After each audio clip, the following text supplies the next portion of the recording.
Hey guys, Maverick Peters here from MaverickPodcasting.com. Today we're going to go through all the different style podcasts that are out there. This is really important information because if you're someone who's looking to start a podcast, even before worrying about equipment or how and where you'll set up, you first want to know the theme, the layout, the direction that your podcast and the content will go. We'll also go through some of my current favorite podcasts that I listen to with each category.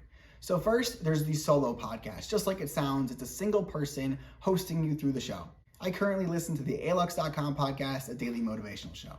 Then there's the co-host podcast, where also just like it sounds, you have two people leading you through the show. The Waveform podcast, hosted by Marquez Brownlee and his team, they do a great job talking about trends in technology. Then there's the interview style podcast. Interviewing is, again, also like it sounds, where you have a host interviewing a guest. I actually had an interview style podcast back in 2019. I would bring people into the studio and then pick their brains on whatever the topic was for that day. I'm currently listening to the Trained podcast by Nike.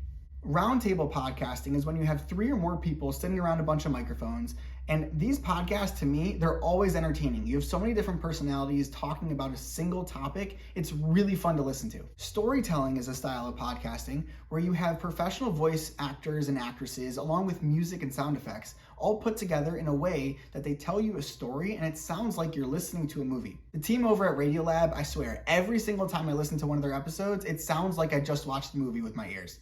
Lastly, there's the hybrid style podcasting. This is actually what I recommend to all my podcasters. It's when you have a solo podcast or a co-host, and then every now and again, you'll interview someone, you'll bring on a guest, just to change up the pace. A great example of a hybrid podcast is one of my personal favorites, the Impulsive podcast by Logan Paul and his team. Every now and again, they'll have two people as a co-host, or they'll have a roundtable discussion, but mostly they'll interview people, and every single time it's a nice change of pace. I hope this information was helpful for you guys. If you have any other questions, MaverickPodcasting.com. Until the next video, peace.